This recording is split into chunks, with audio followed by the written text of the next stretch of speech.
Hello, Fountain here, and today I want to talk about a very simple but yet interesting topic of hair.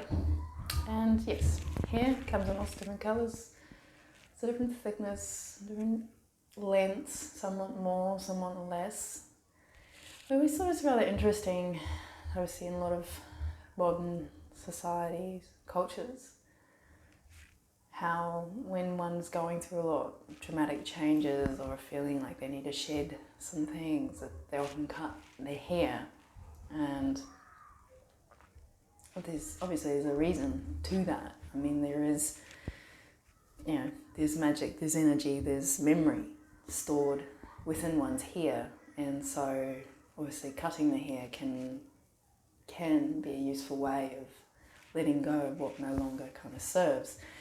It's also interesting how society kind of perpetuates this belief system of having no hair, especially in regards to pretty much all your body except for your hair and your head, as some kind of sign of purity or cleanliness. And I mean, obviously hair has its own purpose as to why it's there.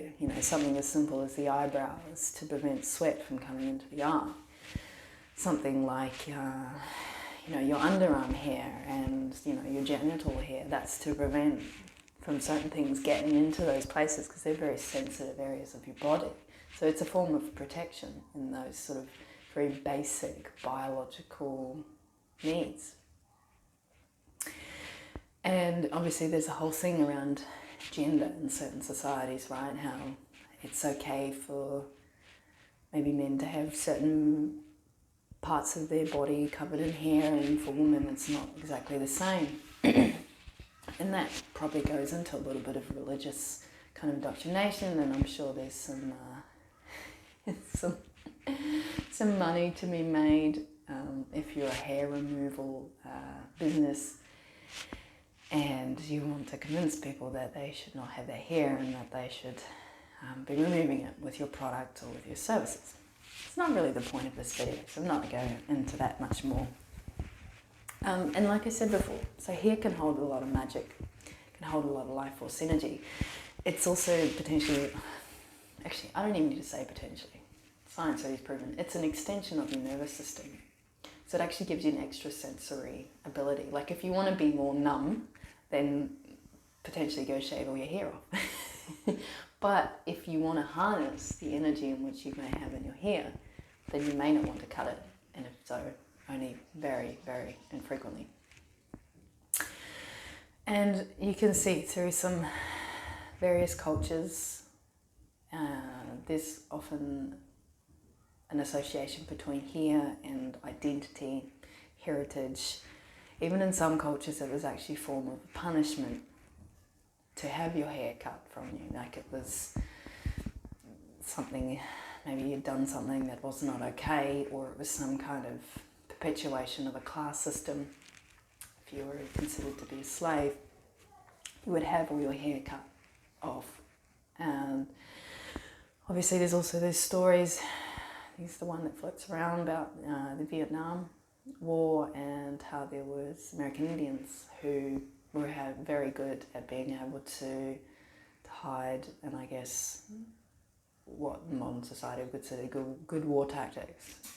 They had, obviously long, beautiful black hair, and then they found out that they had cut the hair off, that then that actually affected their ability to conduct, I guess, the tasks that they were expected to do for that. I don't want to go too much more into that topic because obviously it's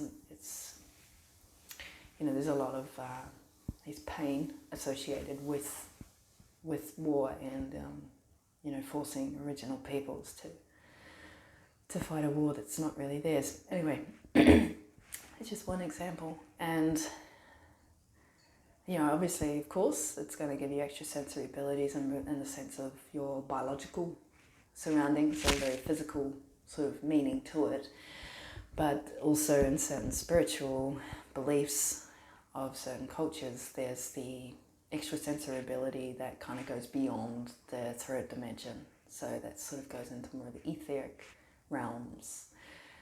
Some might consider it the higher consciousness, other consciousness, whatever term you need to use to describe it. And that is kind of put into better context when you actually start applying a little bit of science to it. So there's actually a creatine protein that you'll find in your hair, and it's very similar sort of crystalline structure to something like the crystals and gemstones that you might see people that have. Here's one here. This is a beautiful lemon quartz, a crystal, and it's very, very good for nervous system and anything kind of associated with the solar plexus. Anyway, I won't go too much into that.